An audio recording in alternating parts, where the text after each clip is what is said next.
चलो नमस्कार विद्यार्थी मित्रों, आगलना सेशननी अंदर આપણે આયનિક અને એન્થાલ્પી વિશે વાત કરતી। આયનિક અને એન્થાલ્પી ખૂબ જ અગત્યનો પોઈન્ટ છે। એમાં આપણે એમ કીધું હતું કે વાયુરૂપ તટસ્થ પરમાણુની ધરા અવસ્થામાંથી એક ઇલેક્ટ્રોન દૂર કરવા માટે જે શક્તિ આપવી પડે એને આયનિક અને એન્થાલ્પી કહેવામાં આવે છે। ઇન શોર્ટ, માની લો કે આ પરમાણુ છે તો આ એનું અનંત અંતર છે, જ્યાં આકર્ષણ કેવું હોય, શૂન્ય હોય, તો ઇલેક્ટ્રોનને કોઈ પણ જગ્યાએથી અનંત અંતરે લઈ જવા માટે જે તફાવત જેટલી ઉર્જા આપવી પડે એમને આયનિક અને એન્થાલ્પી કહેવામાં આવે છે। પહેલો ઇલેક્ટ્રોન દૂર થાય તો પ્રથમ આયનિક અને એન્થાલ્પી, બીજો ઇલેક્ટ્રોન દૂર થાય તો એને દ્વિતીય આયનિક અને એન્થાલ્પી, અને ત્રીજો ઇલેક્ટ્રોન દૂર થાય તો એને તૃતીય આયનિક અને એન્થાલ્પી કહેવામાં આવે છે। એમ ક્રમશઃ પ્રથમ કરતાં બીજાનું વેલ્યુ અને બીજા કરતાં ત્રીજાની વેલ્યુ વધારે હોય। હવે આપણે એનો વિરોધાભાસી પોઈન્ટ ભણવાનો છે, ઇલેક્ટ્રોન प्राप्ति एंथाल्पी।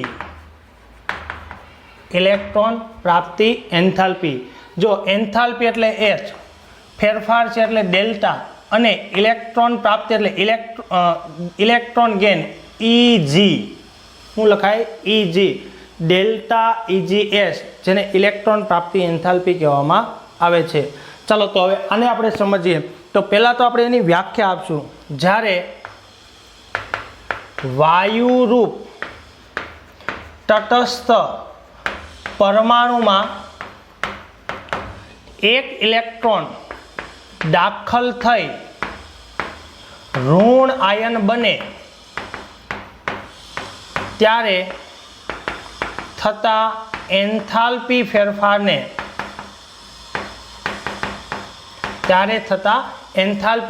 ने डेल्टा EGH कहे छे, इलेक्ट्रॉन प्राप्ति एंथाल्पी कहेवामां आवे छे।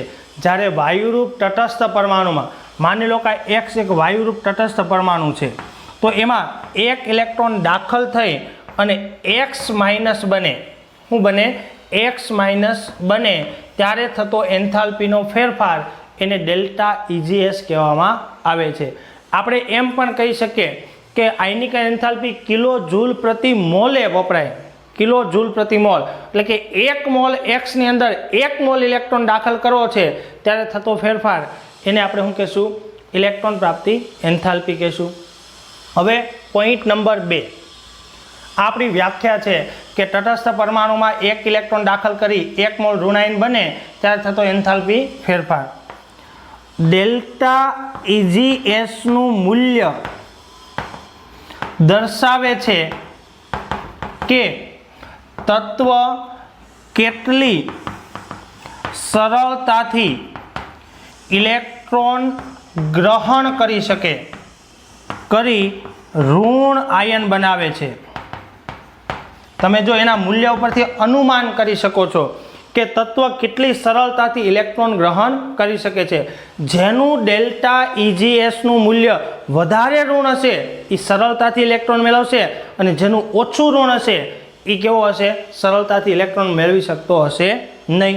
एटले हवे आपणे एम कहीशुं कि जो आ इलेक्ट्रॉन ग्रहण करवानी प्रक्रिया ए उष्मा शोषक के सेपक हशे तेनो आधार तत्वना स्वभाव पर होय। कोना पर होय, तत्वना स्वभाव पर हशे। એટલે કે ડેલ્ટા એચ નું મૂલ્ય નેગેટિવ હશે કે પોઝિટિવ। જો શોષક હોય તો પોઝિટિવ હોય ને સેપક હોય તો નેગેટિવ હોય। આયનિક એન્થાલ્પી હંમેશા કેવી હતી, પોઝિટિવ જ હતી, કેમ કે હંમેશા પ્રક્રિયા કેવી હતી, શોષક હતી। પણ આ શોષક કે સેપક હશે એનો આધાર કોના ઉપર હોય, તો કે તત્વના સ્વભાવ ઉપર હોય। પણ તમે જો કે ઘણા તત્વોમાં, એટલે મોટા ભાગના તત્વો, ઘણા તત્વોની ઇલેક્ટ્રોન ग्रहण करवानी प्रक्रिया उष्मा सेपक होय, तेथी तेना माटे डेल्टा EGS नु मूल्य केवुं होय, ऋण होय। एना माटे डेल्टा EGS નું મૂલ્ય કેવું હોય, ઋણ હોય। ઘણા બધા તત્વો એવા છે કે જેના માટે ડેલ્ટા ઇજેસ કેવું હોય, ઋણ હોય. ઋણ હોય એનો મતલબ શું છે તો કે ઉર્જા ઉત્પન્ન થાય છે, અને ધન હોય એનો મતલબ શું છે, ઉર્જા આપવી પડે છે. દાખલા તરીકે તમે જો કે હેલોજન ફેમિલી, હેલોજન ફેમિલી આપણે જાણીએ છીએ ફ્લોરિન, ક્લોરિન, બ્રોમિન, આયોડિન. તો તમે જો હેલોજન ફેમિલીના ડેલ્ટા ઇજીએસ ના મૂલ્ય વધુ ઋણ હોય, કારણ કે તેની બાહ્યતમ કક્ષામાં એક ઇલેક્ટ્રોન દાખલ થાય અને ઉમદા વાયુ જેવી સ્થાયી ઇલેક્ટ્રોન રચના પ્રાપ્ત કરે છે. તમે જો દાખલા તરીકે હું ફ્લોરિનની જ વાત કરું તો ફ્લોરિન છે ને એની ઇલેક્ટ્રોન રચના શું છે, 2 અને 7. બાહ્યતમ કક્ષામાં કેટલા છે, 7 ઇલેક્ટ્રોન. આપણે લખીએ છીએ ને 1a² 2a² અને 2p5. તો તમે જો એક ઇલેક્ટ્રોન મળી જાય તો કોના જેવો થઈ જાય, એ નિયોન જેવો થઈ જાય. તો સરળતાથી એક ઇલેક્ટ્રોન મેળવી અને F- બનાવશે એટલે શું થઈ જશે, 2 8 એટલે 1a² 2a² અને 2p6. તો બધાને સ્થાયી બનવું છે. તમે જો સ્થાયી બનવા માટે ઇલેક્ટ્રોનને તીવ્રતાથી ખેંચશે, અને જેટલો તીવ્રતાથી ખેંચશે એટલી ઉર્જા પણ કેવી ઉત્પન્ન થાય, વધારે ઉત્પન્ન થાય. યાદ રાખજો, ઇલેક્ટ્રોન દાખલ થાય ત્યારે હંમેશા ઉર્જા ઉત્પન્ન થાય, દૂર કરવા માટે એટલી જ ઉર્જા આપવી પડે. સપોઝ આયનિક એન્થાલ્પીમાં આપણે દૂર કર્યો છે એટલે ઉર્જા આપવી પડે છે. માનો કે આ ઇલેક્ટ્રોનને અહીંયા લાવવો છે તો એટલી ઉર્જા આપણે શું કરવી પડશે, ઉત્પન્ન થશે. એટલી ઉર્જા શું થશે, ઉત્પન્ન થશે. એટલા માટે એનું મૂલ્ય માઇનસ છે. ટૂંકમાં બંને વિરોધાભાસી પ્રોસેસ છે. તો હેલોજન ફેમિલીમાં આ સ્થાયી ઇલેક્ટ્રોન રચના પ્રાપ્ત કરવા માટે સરળતાથી મેળવે, એટલે હેલોજન ફેમિલીના ઇલેક્ટ્રોન પ્રાપ્તિ એન્થાલ્પીના મૂલ્ય ઘણા ઋણ જોવા મળે છે. ઋણ મતલબ ઉર્જા ઉત્પન્ન થાય છે, સેપક પ્રક્રિયા છે. જ્યારે ઉમદા વાયુ, આપણે કીધું ને કે સેપક હોય કે શોષક હોય એનો આધાર કોના પર, તત્વના સ્વભાવ પર હોય. બધા જ કેવા હોય, ઋણ હોય. જ્યારે ઉમદા વાયુ છે ને, ઉમદા વાયુ માટે ઇલેક્ટ્રોન ગ્રહણ થાય ત્યારે ઉર્જા આપવી પડે, કારણ કે હવે તમે સમજી શકો છો કે ઉમદા વાયુ છે ને એ, કારણ કે ઉમદા વાયુ ની સ્થાયી ઇલેક્ટ્રોન રચનામાં ઇલેક્ટ્રોન દાખલ થાય ત્યારે નવા શક્તિ સ્તરમાં જાય છે, સ્તરમાં જઈ અસ્થાયી ઇલેક્ટ્રોન રચના ઉત્પન્ન કરે, રચના બનાવે છે. ટૂંકમાં તમે જો કે ઉમદા વાયુની ઇલેક્ટ્રોન રચના તો કેવી છે, સ્થાયી છે. એને કોઈ ઇલેક્ટ્રોન મેળવવાની કે ગુમાવવાની જરૂર નથી. દાખલા તરીકે હું એમ કહું ભાઈ નિયોન છે તો નિયોનમાં તમે જો 1a² 2a² અને 2p6 ઓલરેડી છે. હવે એક ઇલેક્ટ્રોન આપો તો નિયોન માટે શું થશે તો કે નિયોન માઇનસ 2a² 2p6 તો હતું અને 3s1. તમે જો નવા શક્તિ સ્તરમાં ઇલેક્ટ્રોનને ધકેલવો પડે. સ્થાયી ઇલેક્ટ્રોન રચના ગુમાવીને ને આવું અસ્થાયી બનવું હોય તો એના માટે આપણે શું કરવું પડશે, ફોર્સ કરવો પડશે. તમે જો એમાં ઇલેક્ટ્રોન સરળતા, કેમ કે નિયોનની ઇલેક્ટ્રોન મેળવવાની વૃત્તિ છે નહીં. તમે દાખલ કરો છો એ ઉર્જા તો દાખલ થશે. તમે જો કે આમની અંદર ઇલેક્ટ્રોન નાખો છો એટલે નાખવા દરમિયાન ઉર્જા તો ઉત્પન્ન થાય છે, પણ એના અપાકર્ષણને કારણે, એના ફોર્સને કારણે ખર્ચ કેવો થઈ જાય છે, વધારે થાય છે.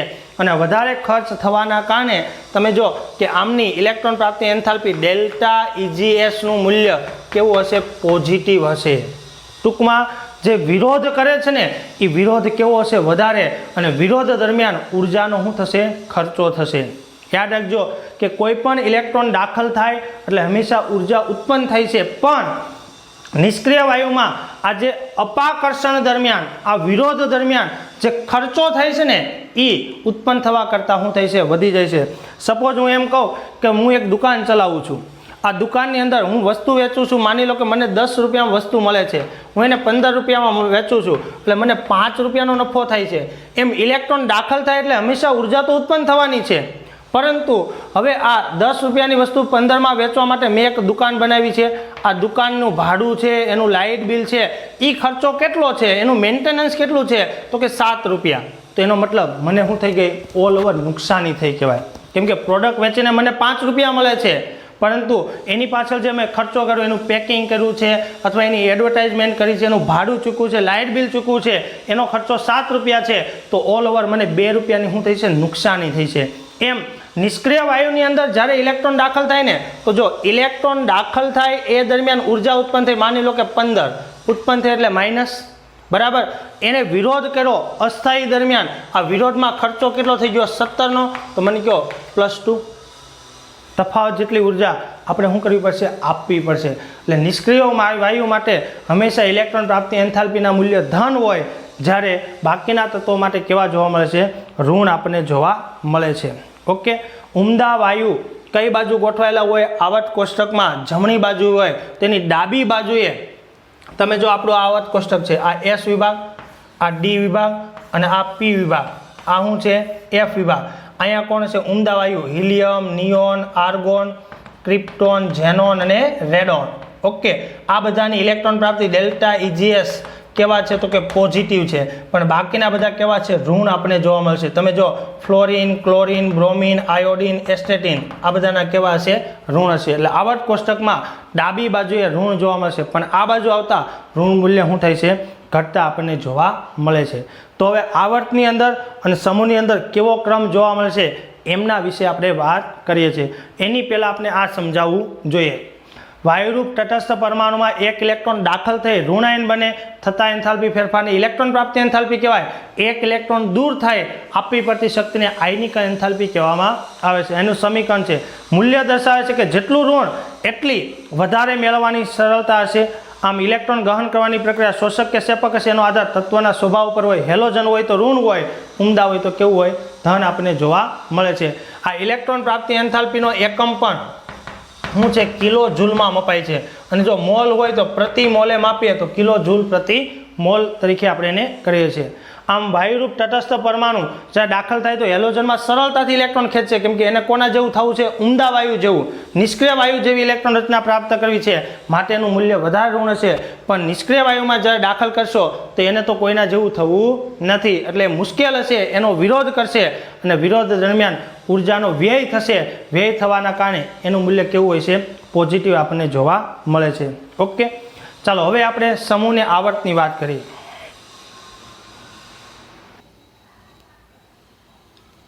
ચાલો, આવર્તમાં ડાબી બાજુથી જમણી બાજુ તરફ જતા ડેલ્ટા EGS નું મૂલ્ય કેવું બને છે? ઋણ બને છે. અપવાદ તરીકે ઉમદા વાયુ, બરાબર. બીજું કે આયનીકરણ એન્થાલ્પી જેટલી નિયમિત ન હોય, એમાં જે નિયમિતતા આપણને જોવા મળશે ને એટલી નિયમિતતા આપણને આમાં જોવા મળશે નહીં, ઓછી જોવા મળશે. હવે તમે જો કે આવર્તમાં ડાબી બાજુથી આવર્ત તરીકે આપણે અહીંયા લઈએ લિથિયમ, અહીંયા લઈએ આપણે beryllium, boron, carbon, nitrogen, oxygen અને ફ્લોરિન. અહીંયા તમે જો 2 જ આવર્ત છે, અહીંયા કેટલા છે? 2 જ આવર્ત છે, અહીંયા કેટલા છે? 2 જ આવર્ત છે. હવે આપણે જાણીએ છીએ આયનિકરણ એન્થાલ્પી ડાબી બાજુથી જમણી બાજુ તરફ જતા શું થાય છે? વધતી જાય છે. હવે તમે જો અહીંયા 2 1, અહીંયા 2 2, અહીંયા 2 3, અહીંયા 2 4, અહીંયા 2 5, અહીંયા 2 6 અને અહીંયા કેટલા છે? 2 7. ઓકે. બીજું આપણે જાણીએ છીએ કે આવર્તમાં ડાબીથી જમણી જતા શું થાય છે? તો કે ડાબીથી જમણી તરફ જતા મુખ્ય ક્વોન્ટમ આંક ન વધે, પરંતુ શું થાય છે? તો કે અસરકારક વીજભાર વધે.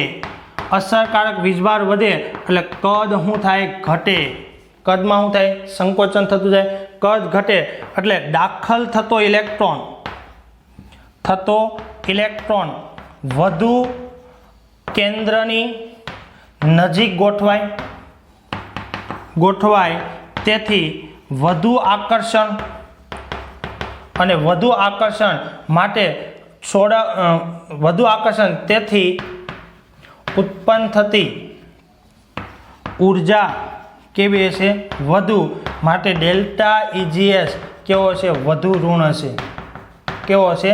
વધુ ઋણ છે, એનો મતલબ કદ સાથે સંબંધ છે. તમે જો કે આ બાજુથી આ બાજુ જાઓ તો આ લિથિયમ છે, આ બેરિલિયમ છે, આ બોરોન છે, આ કાર્બન છે, આ નાઇટ્રોજન છે, ઓક્સિજન છે અને ફ્લોરિન છે. તો જેમ કદ નાનું થતું જાય એમ ઇલેક્ટ્રોન વધારે નજીક આવતો જાય, અને જેટલો વધારે નજીક આવશે એટલો મજબૂતાઈથી જકડાશે, એટલી શક્તિ ઉત્પન્ન થશે, વધારે ઉત્પન્ન થશે. એટલે ડેલ્ટા ઇજીએસનું મૂલ્ય આપણે આવું જોવા મળે છે. એટલે આપણે એમ કહેશું કે અસરકારક વીજભારને કારણે વધારે ઇલેક્ટ્રોન ખેંચાય છે, કેમ કે અહીં ખેંચવાવાળા પ્રોટોન 3 જ છે, અહીંયા 4 છે, અહીંયા 5 છે, અહીંયા 6, આ 7, 8 અને 9. આપણે નિષ્ક્રિય વાયુ તો મૂલ્ય કેવો હોય છે, ધન હોય છે, એટલે એને ગણતરીમાં લેતા નથી. તો 9 પ્રોટોન, એક તો કદ નાનું છે એટલે ઇલેક્ટ્રોન વધારે નજીક આવે છે ને વધારે ખેંચે છે, તો વધારે મજબૂતાઈથી જકડાય. જેટલું વધારે મજબૂતાઈથી જકડાય છે એટલી ઉર્જા ઉત્પન્ન કેવી થશે, વધારે, કેમ કે પાછી છોડાવવા માટે આપણે એટલી શક્તિ એને શું કરવી પડશે, આપવી પડશે. એટલે યાદ રાખજો કે કદ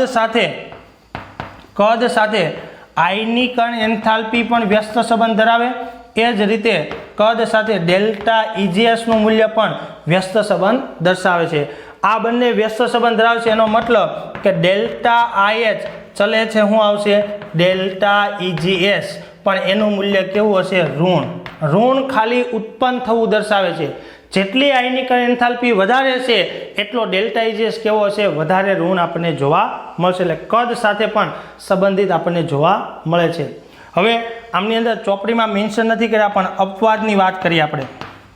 તમે જો કે બેરિલિયમ, આ બીમાંથી બી માઇનસ બનવો મુશ્કેલ છે. તમને કારણ પૂછી શકે કે બીમાંથી બી માઇનસ બનવો કેવો છે, મુશ્કેલ છે. કેમ મુશ્કેલ છે?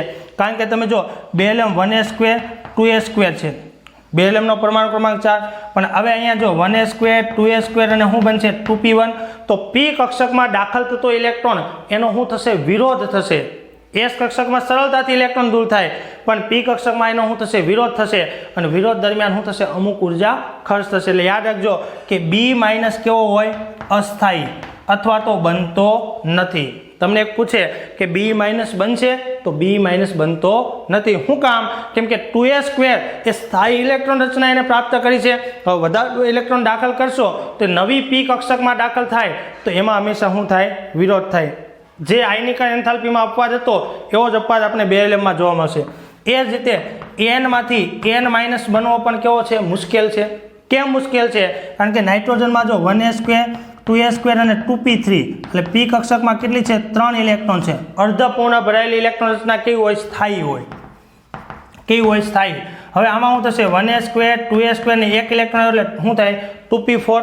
હવે પી કક્ષકની અંદર 1, 2, 3 હતા, હવે ચોથો આવ્યો એટલે શું થશે, ઇલેક્ટ્રોન અપાકર્ષણ. આ અપાકર્ષણ દરમિયાન શું થશે, અમુક ઉર્જાનો ખર્ચ થશે, જે ઉત્પન્ન થતી ઉર્જાને શું કરશે, ઓછી કરશે. ઓછી થવાના કારણે n-1 કેવો છે, અસ્થાયી છે. એટલે ક્યારેય પણ તમને n-1 જોવા મળતો નથી. એમનું કારણ કેમ કે દાખલ થતો ઇલેક્ટ્રોન અર્ધપૂર્ણ જે સ્થાયી છે એમાંથી અસ્થાયી ઇલેક્ટ્રોન રચના બનશે નહીં. હંમેશા યાદ રાખજો, દરેક તત્વને સ્થાયી ઇલેક્ટ્રોન રચના પ્રાપ્ત કરવી છે, એટલા માટે સંયોજન બને છે. અને સ્થાયીમાંથી ક્યારેય અસ્થાયી બનતા નથી. અસ્થાયી હોય એ સ્થાયી બનવાનો પ્રયત્ન કરશે, પણ જો આપણે સ્થાયીને અસ્થાયી બનાવવો હશે તો હંમેશા ફોર્સ કરવો પડશે, અને ફોર્સમાં હંમેશા ઉર્જા વપરાશે, ક્યારેય ઉત્પન્ન થશે નહીં. ઓકે, માટે યાદ રાખજો, બી માંથી બી માઇનસ પણ નથી બનતો અને n માંથી n માઇનસ પણ બનતો નથી. આ બે આવર્તના અપવાદ જોવા મળે છે. જે ક્રમ આપણે આ આવર્તમાં જોવા મળ્યો છે એવો જ ક્રમ એના પછીના આવર્તમાં જોવા મળે. એટલે યાદ રાખજો, જો લિથિયમ કરતા બેરિલિયમ કરતા બોરોન, એના કરતા કાર્બન, પછી નાઇટ્રોજન, પછી ઓક્સિજન અને ફ્લોરિન, આવો ક્રમ લખી શકીએ, પણ એમાં આપણે આ બે અપવાદ જોવા મળે છે. એટલે જ આપણે કીધું ને કે આયનીકરણ એન્થાલ્પી જેટલી નિયમિતતા આપણને આમાં જોવા મળશે નહીં, થોડું ઘણું અનિયમિત, એટલે આવો આપણે ક્રમ લખી શકતા નથી. અને આ જે ક્રમ છે ને એ ઋણના સંદર્ભમાં લખ્યો છે. ઋણ ખાલી ઉત્પન્ન થવું દર્શાવે છે. તમે જો આનો આંકડો મોટો હશે, ભાગાકાર નિશાની માઇનસ હશે, તો એ સંખ્યા નાની ન કહેવાય. ઋણ તો ખાલી શું દર્શાવે છે, ઉત્પન્ન થવું આપણને દર્શાવે છે. અહીંયા તમને હવે આપણે સમૂહની વાત કરીએ. ચાલો, સમૂહમાં શું થશે? સમૂહમાં ઉપરથી નીચે જતા શું થશે તો કે એક તો કદ વધે, બીજું મુખ્ય ક્વોન્ટમાંક વધે, કેન્દ્રથી અંતર વધે, અંતર વધે એટલે શું થશે આકર્ષણ ઘટે, આકર્ષણ ઘટે તો મજબૂતાઈ ઘટે, અને મજબૂતાઈ ઘટે તો ઉત્પન્ન થતી ઉર્જા કેવી હશે ઓછી આપણને જોવા મળશે. દાખલા તરીકે તમે જો આ લિથિયમ છે, પછી કોણ છે સોડિયમ, પોટેશિયમ, રૂબિડિયમ, સીઝિયમ અને ફ્રાન્સિયમ લખી શકાય. હવે અહીંયા કેટલા છે 2, અહીંયા કેટલા છે 3, અહીંયા કેટલા છે 4, અહીંયા કેટલા છે 5, અહીંયા કેટલા છે 6 અને અહીંયા કેટલા છે 7. હવે દાખલ માનો કે અનંત અંતર છે તો અનંત અંતરેથી જો અહીંયા દાખલ કરવાનું છે, અહીંયા દાખલ કરી છે, અહીંયા દાખલ થાય છે, અહીંયા દાખલ થાય છે, અહીંયા દાખલ થાય છે અને અહીંયા દાખલ થાય છે ને. જેટલો વધારે નજીક થશે એટલો તફાવત કેવો હશે વધારે, તો એટલું ઋણ મૂલ્ય કેવું હશે વધારે.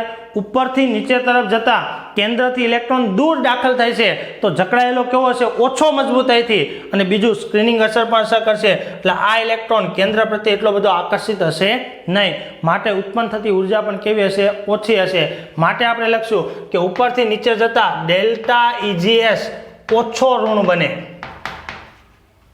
ઓછો ઋણ બને એટલે કે ઘટે. ડેલ્ટા EGS ના મૂલ્યમાં શું થશે ઘટાડો થતો જોવા મળશે. દાખલા તરીકે આપણે એમ કે ભાઈ જો આ સમૂહની અંદર આપણે એમ કીધું કે ભાઈ લિથિયમ કરતાં સોડિયમની ઓછી, એના કરતાં પોટેશિયમ, એના કરતાં રૂબિડિયમ, એના કરતાં આ ક્રમ આપણે લખી શકીએ. બીજા સમૂહ માટે પણ લખી શકીએ. હવે માની લો કે કોઈ પણ સમૂહ લિથિયમ કરતાં સોડિયમની ઓછી, એના કરતાં પોટેશિયમ, એના કરતાં રૂબિડિયમ, એના કરતાં સીઝિયમ ને એના કરતાં ફ્રાન્સિયમ આપણે જોવા મળશે. અહીંયા કોષ્ટકની અંદર મૂલ્ય આપણને આપ્યા છે, આપણે યાદ રાખવાની જરૂર નથી, સમજવા માટે આપ્યા છે. જો હાઇડ્રોજન -73, પછી જો એ તો અપવાદરૂપ છે, લિથિયમમાં -60, પછી -53, -48, -46, તમે જો ઉપરથી નીચે તરફ જતાં શું થાય છે તો કે ડેલ્ટા EGS ઓછો ઋણ બનતો જાય એટલે ઘટાડો થતો આપણને જોવા મળે છે. ઓકે, હવે નિષ્ક્રિય વાયુ અહીંયા તમને આપ્યા છે, જો હિલિયમ, નિયોન, આર્ગોન, ક્રિપ્ટોન એના બધાના ધન મૂલ્ય આપ્યા છે. શું આપ્યા છે ધન મૂલ્ય આપ્યા છે. કેમ ધન મૂલ્ય આપ્યા છે? કારણ કે એમાં ઇલેક્ટ્રોન દાખલ કરવો કેવો હોય છે મુશ્કેલ આપણને જોવા મળે છે. હવે સમૂહ પ્રમાણે ઉપરથી નીચે તરફ જતા ડેલ્ટા EGS ઘટે છે, પણ અહીંયા હવે 2 અપવાદ જોવા મળે છે. જો 2 અપવાદ જોવા મળે છે. ચલો, પહેલો અપવાદ છે ઓક્સિજન અને સલ્ફરનો. પહેલો અપવાદ છે ઓક્સિજન અને સલ્ફરનો, અને બીજો અપવાદ છે ફ્લોરિન અને ક્લોરિન. બીજો અપવાદ છે ફ્લોરિન અને ક્લોરિનનો. હવે જો ઉપરથી નીચે તરફ જતા ઇલેક્ટ્રોન પ્રાપ્તિ એન્થાલ્પીનું મૂલ્ય ઓછું ઋણ થાય, એનો મતલબ ક્લોરિનનું ઓછું હોવું જોઈએ ને આનું વધારે હોવું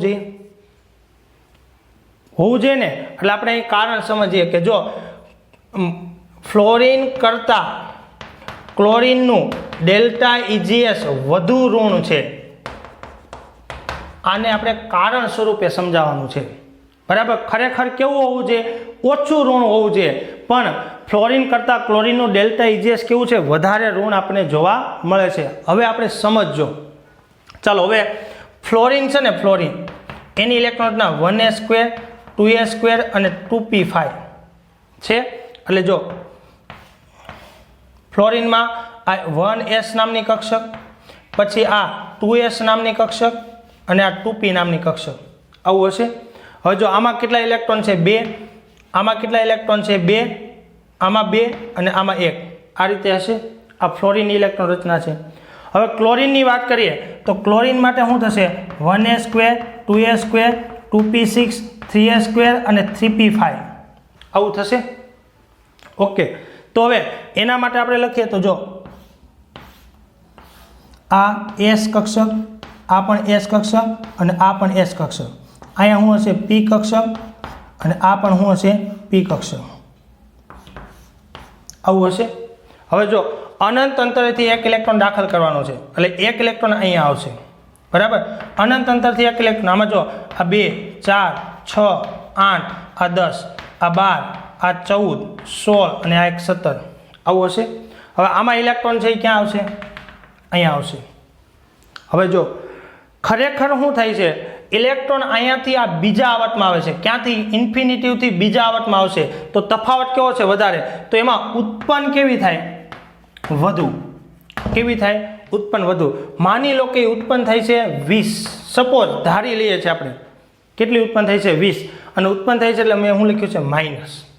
ઓકે, હવે આમાં શું થશે તો કે આમાં દાખલ થાય છે ત્રીજા આવર્તમાં અને ક્યાંથી આવે છે ઇન્ફિનિટીવમાં, તો તફાવત કેવો છે ઓછો, તો અહીં ઉત્પન્ન કેવી થશે ઓછી, ઉત્પન્ન ઓછી થાય તો એ માની લો કે 15 જ છે, તો આના કરતાંમાં ઉત્પન્ન કેવી થશે ઓછી.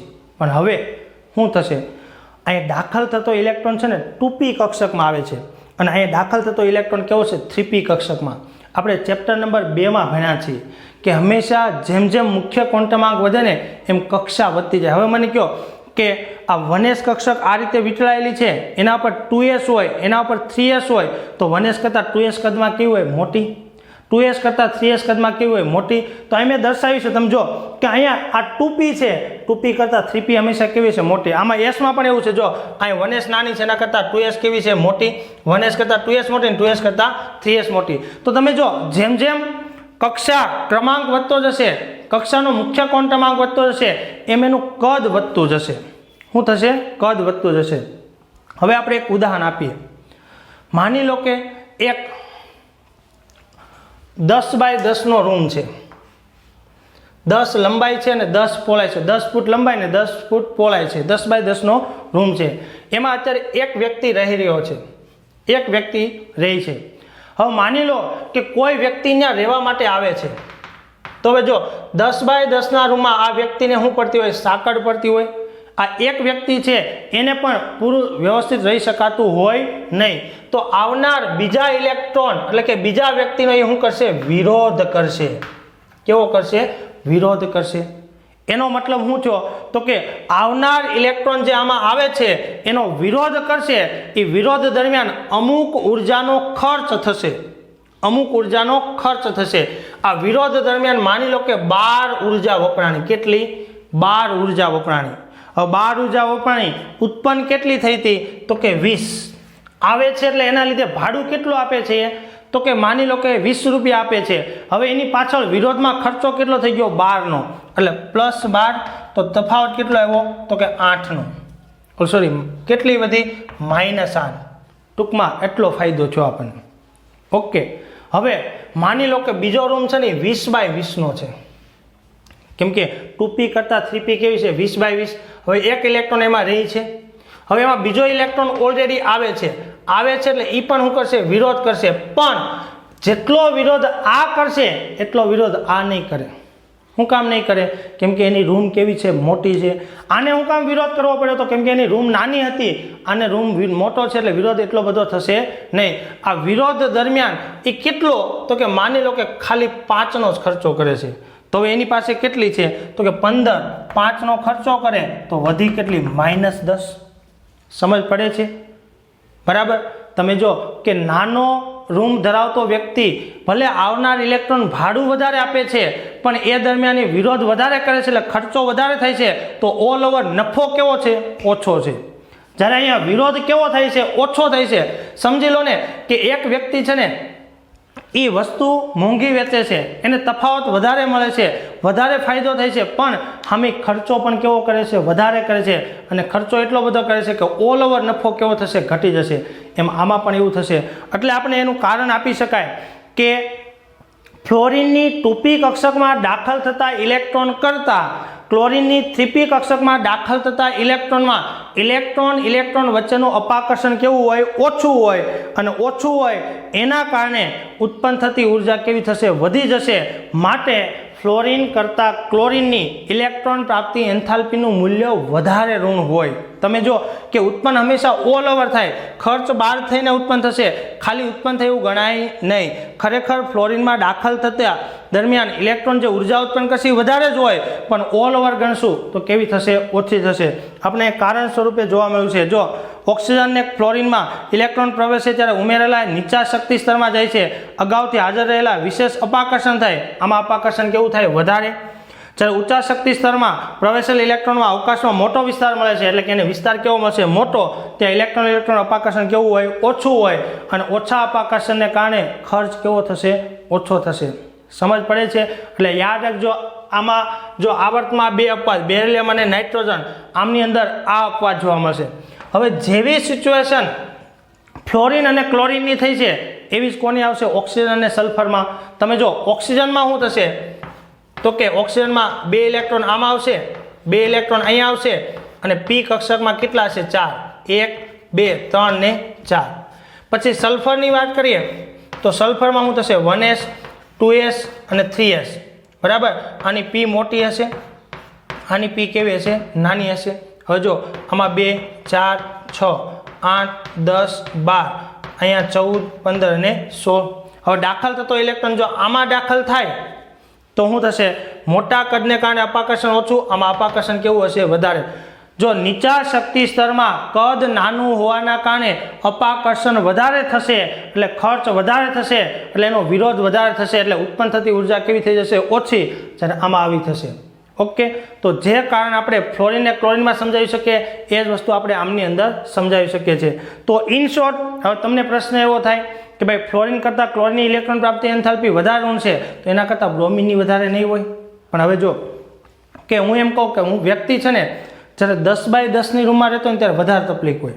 હવે એમાંથી માનો કે 20x20નો રૂમ થાય તો તકલીફ ઓછી થાય. હવે 20નો કદાચ 30 થશે ને તો એટલી બધી તકલીફ થશે નહીં. માણસ જ્યારે નાના મકાનમાં રહેતો હોય, હવે હું એમ કહું કે એક વ્યક્તિ છે ને મહિને 100 રૂપિયા જ કમાય છે તો એની જિંદગી કેવી હોય તકલીફવાળી હોય. પણ એ જ વ્યક્તિ માનો કે 10,000 રૂપિયા કમાય છે તો એની તકલીફ ઓછી થઈ ગઈ. હવે 10ના કદાચ 20 કમા છે ને તો એની જીવનશૈલીમાં લાંબો ફરક પડશે નહીં. એમ પછી કદ વધતું જશે તો બહુ ફરક પડવાનો નથી. ફરક ક્યારે પડશે જ્યારે એની પાસે સાયકલ હતી અને એમાંથી 4 વ્હીલ થાય ને તો જીવનશૈલીમાં ફરક થયો. હું એમ કહું કે ભાઈ લાખના કરોડ કમાવા મળશે ને તો એની પાસે 4 વ્હીલ જ રહેવાની છે, પછી લાંબો ફરક પડવાનો નથી. એટલે આ તફાવત આપણને જોવા મળશે. એટલે વસ્તુ યાદ રાખજો કે ફ્લોરિન કરતાં ક્લોરિનની ઇલેક્ટ્રોન પ્રાપ્તિ એન્થાલ્પી વધારે ઋણ આપણને જોવા મળે છે. એટલે આપણે કહી શકીએ કે આવર્તમાં ડાબી બાજુથી જમણી બાજુ તરફ જતા ડેલ્ટા EGS નું મૂલ્ય કેવું બને છે ઋણ બને છે. ઉપરથી નીચે તરફ જતા ડેલ્ટા EGS નું ઋણ મૂલ્ય શું થાય છે ઘટે છે. અહીંયા શું થાય છે વધે છે.